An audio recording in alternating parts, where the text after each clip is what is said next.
Ο Τροϊκός πόλεμος, έτσι, έγινε μεταξύ Ελλήνων και... Να πω! Όχι εσύ. Τουρκών. Μεταξύ Ελλήνων και Τρώων, αφορμή ήταν η αρπαγή της συζύγου του βασιλιά ποιας πόλης? Να πω!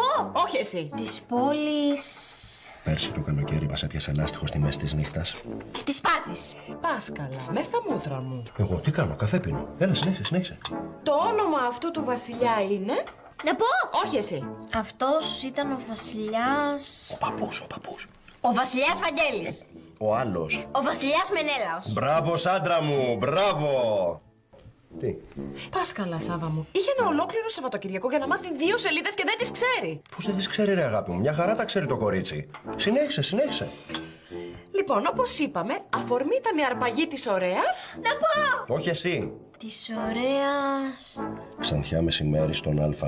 Η αρπαγή της ωραίας Μενεγάκη. Οκ. Εγώ πάω γιατί έχω αργήσει λίγο στη δουλειά μου. Καλή επιτυχία, Καλά να πάθετε. Δεν με αφήνετε να πω.